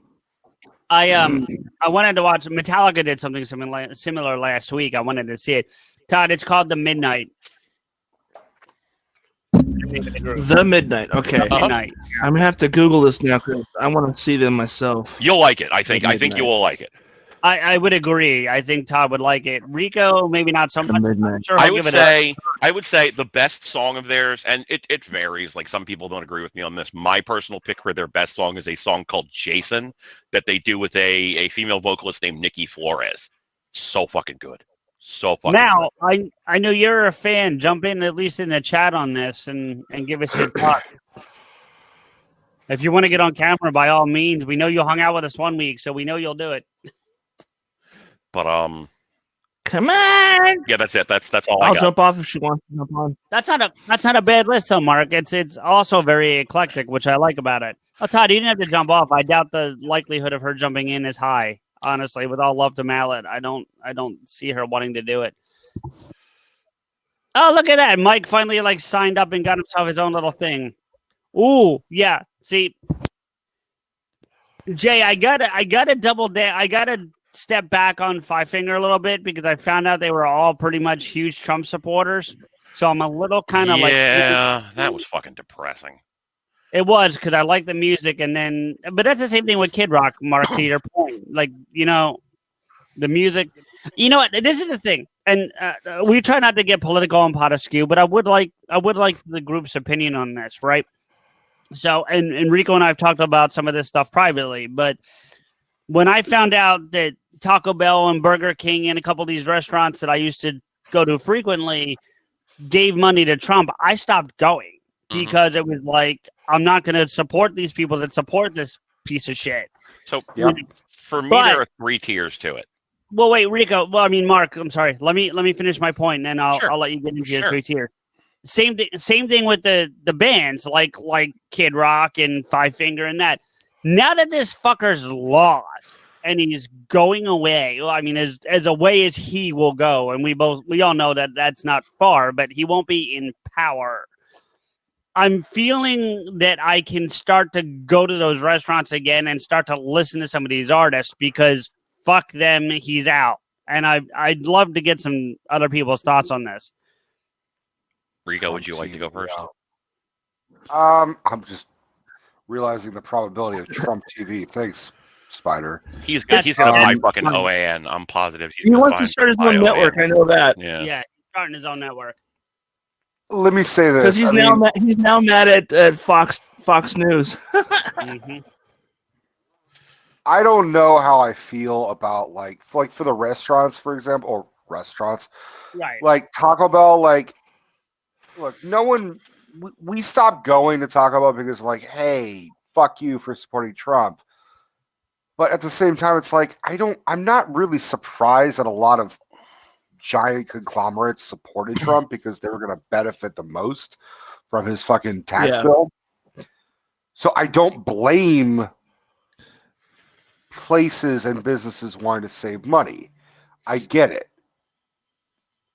I don't know if they were saying I like Trump because he hates Mexicans and people like that and immigrants and blah blah blah blah blah. No, I think it was money, Rico. I think you're right. I think they were going to benefit the most from his fiscal plan. But that still affects my opinion of them. It's like you are willing to take greed over morals or whatnot, you know. Yeah, but yeah. Look, not for fucking nothing, Kid Rock does not get any fucking like acceptance from me because he was saying a lot of hateful shit about, like, if you just took away all the hateful shit about Hillary Clinton, just look at her as a politician who happened to be the first lady. He was saying some outlandish shit about her and like saying she needs to be fucking hung, like. Which, by the way, can I? Getting off topic for a half a second, Kateri, I want to give your state some serious thumbs up for officially giving the state to Biden. So yeah. Anyway, go ahead, Mark. I know you had like a tiered thing you wanted to get into there. Yeah. So my thing is there's 3 different tiers as to how I feel about that sort of thing. The first tier is liking Republicans. The second tier is liking Trump specifically, and the third tier is liking all of the crazy shit that branches off of Trump. If you are a Republican, I don't agree with you. Right. But I will generally wait and see what your policy decisions are before I decide that you are doing harm and I can't support you. That's fair. You're a lot nicer than I am, Mark. Well, like, hold on. There are people that I know that are fiscally Republican, but socially do not agree with the Republican policies. I don't want to be fucking friends. I don't want to be fucking friends with these people, but like, I'm not going to fucking throw Chris Pratt down the hole just because he's a Republican. I'm not going to throw. Is he a Republican or is he just a Christian? No, he's a He is a Republican. He is a Republican. He's Yeah. a Republican, or is he a Trump supporting Republican? He's not a Trump supporting Republican. That's what I'm saying. See, that's the difference. Okay. Right. Like Arnold Schwarzenegger is still a Republican. Yeah, but he was kind of a Yeah. Democrat Republican. Like I don't know. I His think, policies were very democratic for being in the Republican Party. Yes. or as Sorry. Robin Williams referred to him, who's a Volvo with a shotgun rack. Yeah. So what were you going to say, Todd? That's fair. So what were you? Yeah, Give look him a at minute me. to recover. I'm a Republican. Maria, you're getting smaller and smaller. I'm feeding off of you. I'm feeding off the Democrat. What were you going to say, Todd? I'm sorry. Sorry. I actually I was gonna when I was trying to maybe change the subject a little bit. I just saw this article about how people are just losing their minds because the Vatican's Instagram account liked a Brazilian Instagram model's picture of her in some booty shorts. Oh no, those were not booty shorts. Those were my booty is hanging out of a They tiny ass weren't? dress. No, that she was not wearing any shorts at all. Who are we talking about? The Vatican Instagram Oh, like it was a thought, wasn't it? It wasn't the haven't actually Vatican. I seen want to be that. clear. It was the Pope. Oh, there you go. To which I That's think, essentially the Vatican. yeah, but like I think people are more mad about it because it's the actual pontifex rather than just the organization. But Who's I'm actually taking out? it was some Brazilian model. Okay, was she a little boy? Then it's not an issue. For the Vatican, it Oh, is. It totally is an issue. For the Pope, That's it's quite funny. fine. Like I'm grateful the Pope likes big booty pussy. Like I'm fine with that. I think it was an intern. To He be likes perfectly big honest. butts and he cannot lie. I think it was an intern. To be perfectly honest, but And being perfectly honest, even if it wasn't, the Pope is Brazilian. This is not like, you know, No, he's Argentinian and Italian, yeah, that's is he, which combined makes Bunch of big booty bitches. wow. I'm sorry, I can say that. Yes, Good you night, can. everybody. You can. But yeah. So the second tier is people who support Trump, which fuck them. But the third tier is people who are like QAnon supporters. That's what Five Finger Death Punch is, and that's why I'm like absolutely Oh, not. serious? Yeah, they Yeah. fucking put references to QAnon in their last music video, yeah, they did. and for me, that's like No way. I'm like, okay, no. If you're a that Republican, man, I can too. sort of like, yeah. If you're a Republican, I can put that Mark, aside. Mark, to your point, let me throw a specifically in reference to Five Finger at you and see what you think, because I think I know where you're gonna fall on this, and I think we're gonna agree, but I could be wrong. So they did a cover of Kenny Wayne Shepherd's "Blue on Black," and they originally did the cover themselves, and then they redid the cover with I think it's Chris Brantley, Kenny Wayne Shepherd himself, Brian May, and all the proceeds go to Gary Sinise's first responders charity. Now, I don't agree with all of Gary Sinise's political views, Lieutenant Dan. but if he's actually getting this money to first responders, then I support that song. Does that make any sense? Sure. I don't know. Kateri, I don't know that Sinise is a Trump supporter. I know he's a Republican. Republican. No, yeah. Sinise He's actively Republican. refused to show support for Donald Trump, and he's There you rebuked go. Trump several times. Well, see, and that's what I'm saying. So even though I don't agree to your point, I think that goes back to your first tier. I don't agree with Sinise's political views, but he's not batshit crazy and going with Trump. So I feel like supporting that Five Finger song to support the first responders is the right way to go. Does that make any sense? Yes, but counterpoint, you could just donate that money yourself. Well, fair, but I also I genuinely like the version of the song. Do you know what I mean? Like I think, you know, like Mike says he prefers the original, and the original is amazing. I love the original Kenny Wayne Shepherd version, but I also like this version as well. So Look, man, my answer to that question is just going to be you're grown. thank you. Okay. Like no, seriously, like it's not up to me to make No, that kind of a but I value decision. You your know what I'm opinion. saying?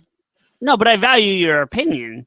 My opinion is if you're listening to it like on YouTube or something, that's fine. If you are actually putting in the money to support that, Yes. just fucking donate the money yourself and listen to the thing on YouTube or whatever.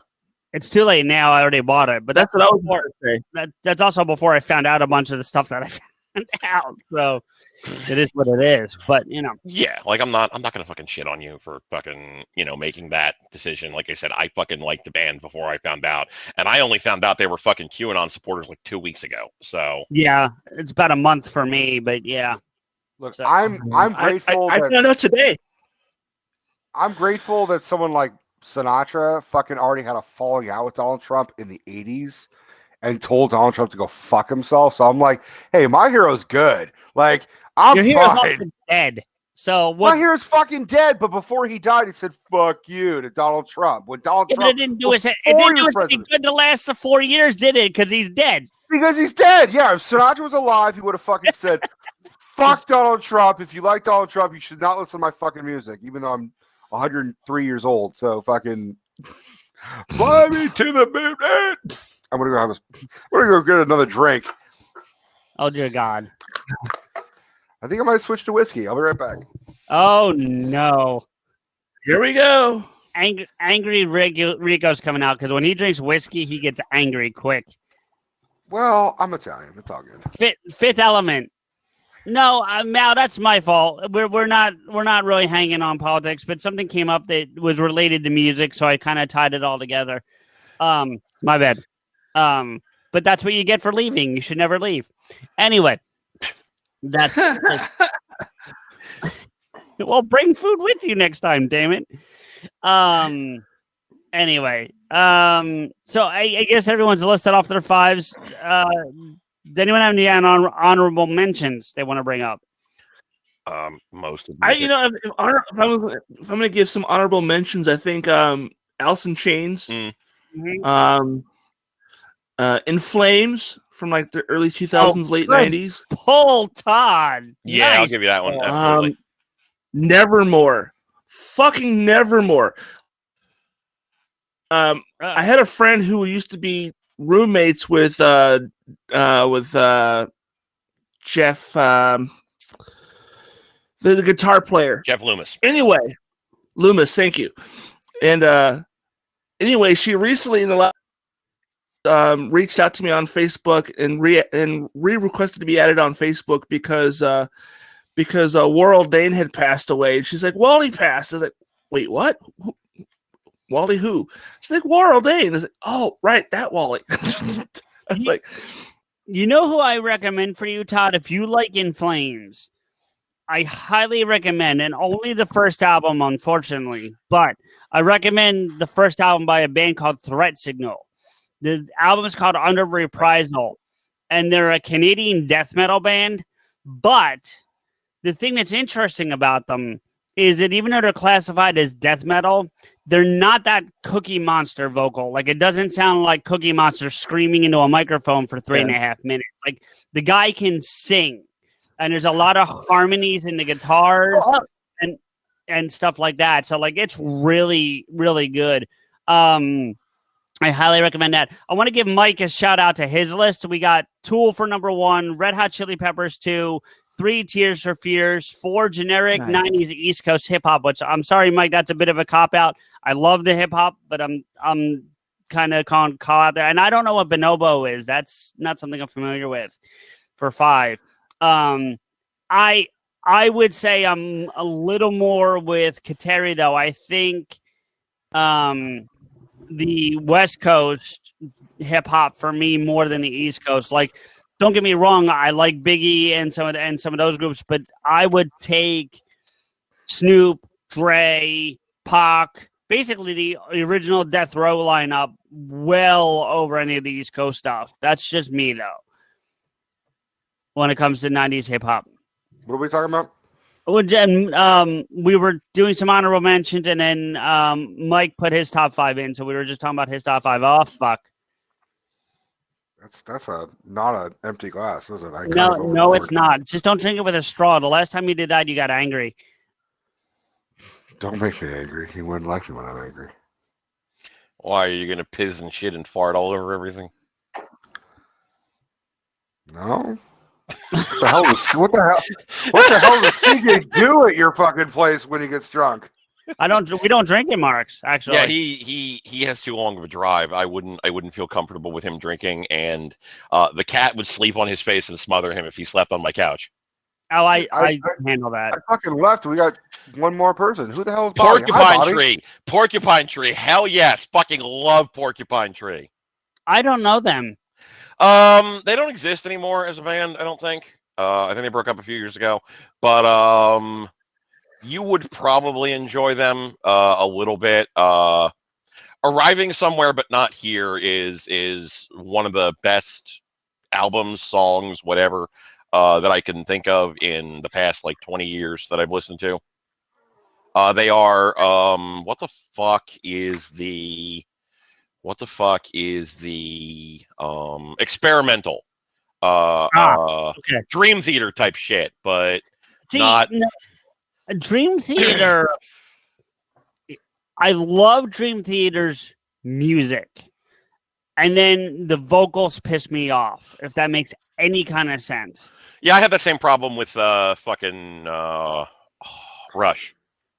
Oh, I had the same problem. I can list like 5 bands I had that problem with. Rush is one of them. Dream Theater is one of them. Coheed and Cambria is one of them. Dragon Force is another one. Like the music, and then System of a Down. The music Cradle of Filth does that for me. Well, who? Cradle of Filth. Cannot stand Danny Filth like I'm being angrily raped by a chainsaw vocals. Yeah, I could see that. Yeah. I can see that. When I said Cradle of Filth earlier, Todd, I meant Children of Bodom. I just couldn't remember what band the guy was in. Children of Bodom is the band I was talking about. But yeah.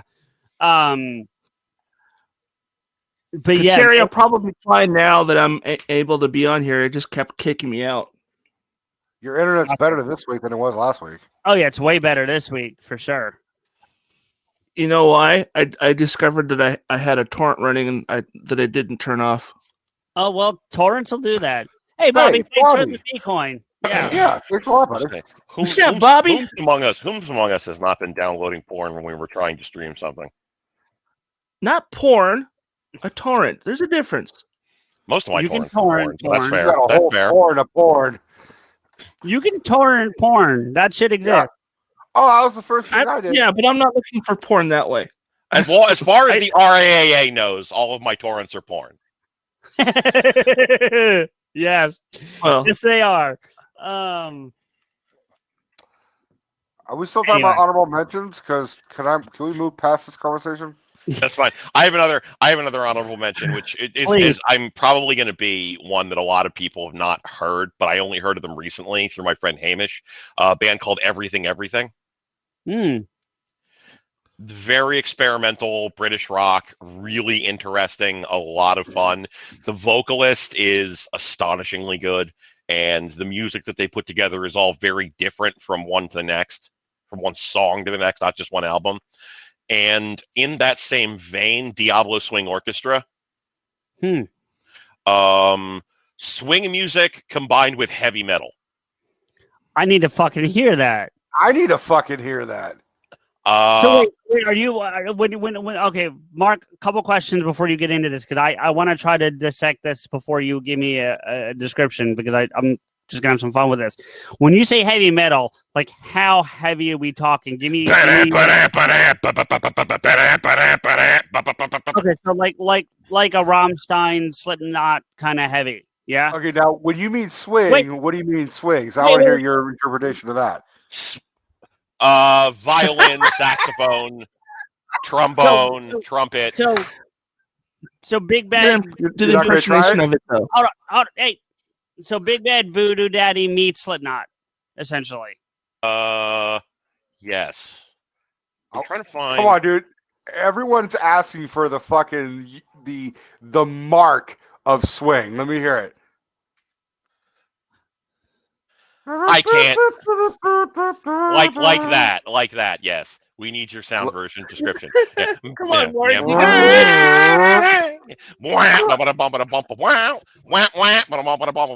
Somebody sample that. I'm gonna do the white man's overbites of this shit. Oh, good Think night, of everybody. what is the other song that they did that there's another song that they did and I can't remember that, like Exit Strategy of a Wrecking Ball. There we go. All right. You're just throwing out random words now. Those aren't bands. I swear to God I'm not. The song that I linked is called Honey Trap Aftermath. The other song That that is they a had, random You're just ass throwing out word. random words. Honey Trap Aftermath? Are you shitting me? nope. And the other No, what one you just is did was you threw a dictionary in a blender and said, "Here's some bands." the other one is called Exit Strategy for a Wrecking Ball. Of a Wrecking Ball. And those are the two songs that I recommend to people when I'm telling them about Diablo Swing Orchestra because of how very different from one another they are, and also how awesome both of the songs are. I'm glad I'm drinking. I don't know what it means that you had to drink during a music conversation. I'm just saying. No, I had to drink during a conversation with all of you. I'm just linking them in my Discord, so if I am Yeah. prepping for fucking New Year's. Let's put it that way. Yeah, you're getting your practice in now.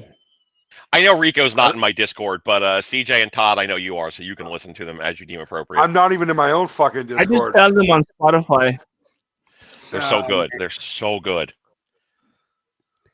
Wow. Okay. I've got some honorable mentions. Please. Bill Withers. Yeah. Come on, who can fucking not listen to Ain't No Sunshine and fucking ignore that shit? You gotta sing along to that fucker. Oh, that song is amazing. That and Just the Two of Us. Mm. Complete. I love that song by other Will spectrum. Smith. Rico's so mad right now. Yes, he is. Okay, That's actually, not a bad song either, though. To be fair, have another one. I have another one that people here might actually recognize: the Alan Parsons Project. for sure. I feel like you're just quoting everything from Austin Powers Inspired Shagman. What? No, Alan Parsons Project is a good band. I know, but not only is Just the Two of Us featured in that, he also makes reference to the Alan Parsons Project. Yeah, you're right. You're right. You know what band I did not like when they first came out? Elvis? What? Elvis? No. There's a band I didn't like when it first came out, and I will honestly tell you I've come around on them quite a bit, and that is the Foo Fighters. Yeah. When the Foo Fighters first came out, I was like, the drummer from Nirvana is going to start singing? Fuck that. I mean, no, he was always backed up vocals for Nirvana anyway on live when they were live, so I knew he sang, but it was still like, he's going to stop playing drums and he's going to become the lead singer. Fuck that noise. And I have really come around on Dave Grohl as both a musician, but a person. I have lot of fucking respect for Dave Grohl. Absolutely. Still fucking not a living legend. Yeah, still not a huge fan of the early Foo albums, but the most recent one, or not the most recent one, because I think there's been one since this one, but Sonic Highways might be one of the best albums I've heard in a long fucking time. I used to say that the Foo Fighters are proof that the best guitarist for the band was their drummer. You know what? Right on. That's a good point. Fucking Bobby took off. Well, Not a fan of Dave Grohl. Meanwhile, fucking what's his name became a fucking weird Republican senator. Who? The other guy from Nirvana. What's his name? Oh, Kirst Novoselic. Yeah. Bless you.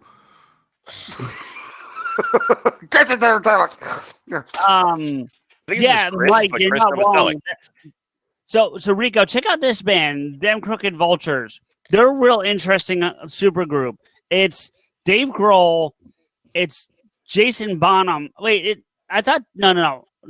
I'm messing up my people. It's Dave Grohl.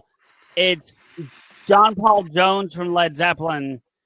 And I can't remember who's on guitar and who's singing. So Mike, help me out here. I thought John Jones was a fucking MMA fighter. No, John Paul Jones. Oh. Queen's rhythm singer. What? The band Queen? Queens of the Stone Age. Queens of the Stone Age. Okay, that's I don't know. That's it. They're Queens of the Stone Age are okay. I'm not a huge fan. I know a lot of people love them, but I'm hit or miss with Queens of the Stone Age.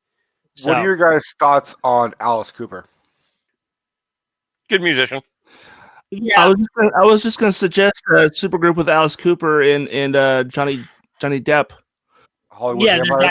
and the guy from Aerosmith. Yes, they're fucking awesome. Joe Perry's in that. Yes, too, and Joe Perry. Yeah. I mean, Yeah. Alice, Hollywood. Alice Cooper for like, I fucking love the song "I'm 18." Like, I don't give a fuck what age I am. Every birthday, I'll fucking play that song and strut to the fuck out of it.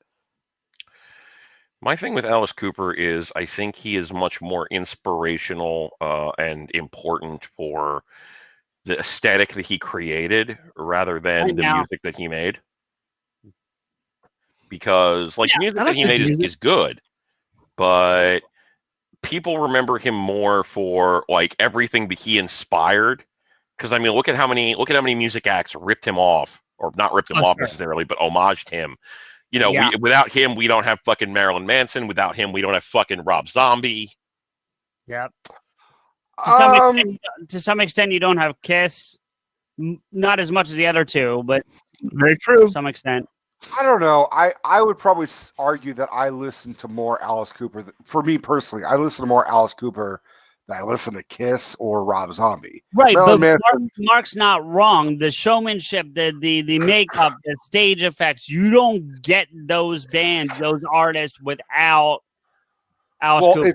It's Alice Cooper and David Bowie. That's how you get all those other fucking bands. I agree with that. I agree with that. Ziggy Stardust was hugely I agree with that too. Yes, but not in the same way to those artists that I feel like Alice Cooper was. But stylistically, in terms of music, I mean, Alice Cooper did all the undead stuff, vampires and shit. That's what I'm saying. Well, you could argue the same thing about Ozzy. Like, there's a bunch of dark singers. Like Alice Cooper was, to me, Alice Cooper mastered that aesthetic. Yes. Yeah. Well, yes. Yes. I would agree with that. Whereas the theatricality of being on stage, the showmanship, yes. Marilyn Manson, Marilyn Manson, Rob Zombie, yeah. And even Korn to a degree. Slipknot even to a degree. Slipknot even, yeah. I mean, basically any band post-1985 kind of borrowed a little bit because they want to be theatrical. Rammstein in its own right. I mean, they went very German and fucking fire shit, but even Alice Cooper did a lot of fire shit. So yeah, they took it to another fucking level. Yeah, they did. They went up to 11 with that shit. But I'm just saying, like, I as lyrically, I love Alice Cooper's shit. Like, for a long time, I did not like the song Poison because, as I put it when I was about 18, I was like, it's just fucking totally 80s. It's the most 80s song I've ever heard him do. Like, I kind of thought but now I appreciate it. But it does scream MTV 80s shit. But I'm 18, school's out, Poison, Feed My Frankenstein. Even when he was on, I played that 2-3 weeks ago. I'm gonna give him a pass because he was born in '91.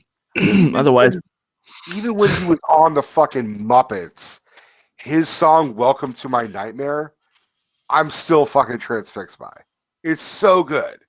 That was my introduction to him. Mm-hmm. Yeah. That was a lot of people's introduction to him.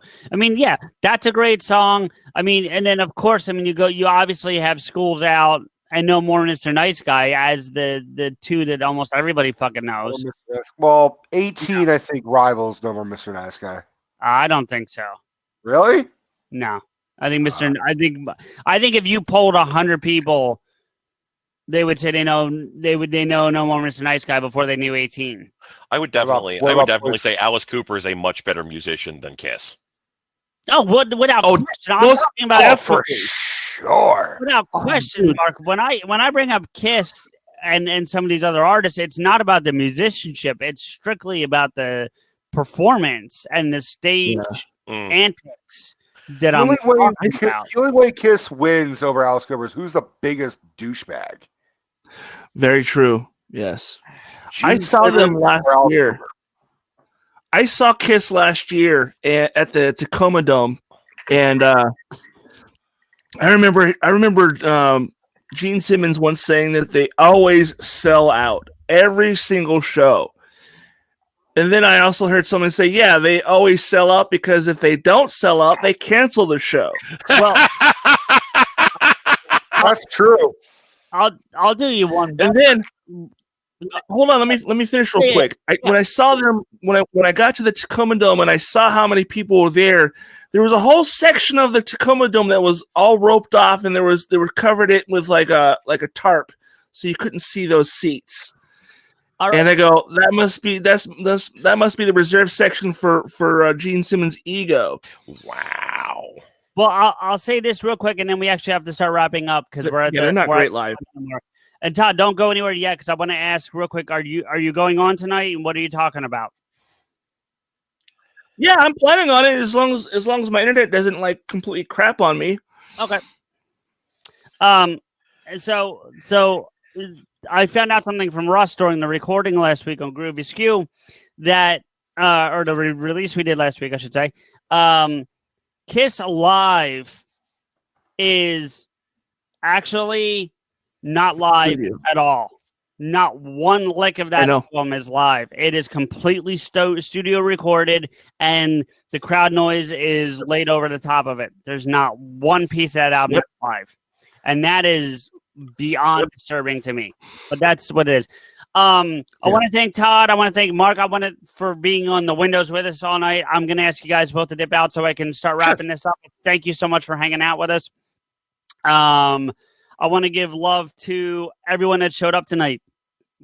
Oh, excuse me. We got Movie Matthew, as I mentioned already, Todd, Jay, Mike, Mark, Kateri, Fern. Who am I missing? I'm missing somebody, Rico. Help me out here. Bobby showed up for like a half a minute. Don't ask me for fucking help right now, motherfucker. Gio is here for like a half a minute too. But listen, to everybody that came out, if I'm missing somebody, I do apologize, but totally thank you for coming and hanging out with us. I said Mike Kateri. If I didn't, if no one heard me, I apologize. Definitely my love to my friend Mike. It's not Logo Mike. It's That's other not Mike. Logo Mike. Logo Mike wasn't here tonight, but Logo Mike is coming eventually. He keeps telling me he'll be here 1 week. But that's what it is. So thank you everybody for coming out. We really had a blast. I want to reiterate something, and I'm going to be pushing the shit out of this for the next several weeks.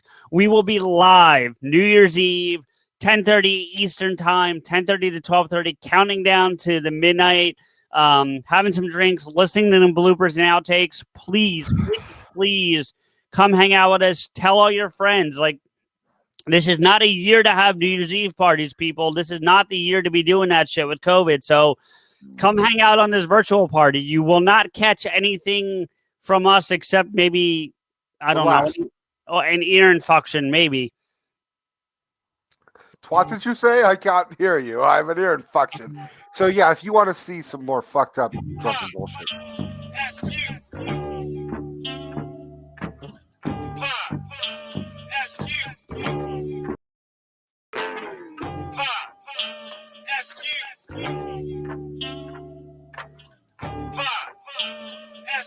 PodAskew.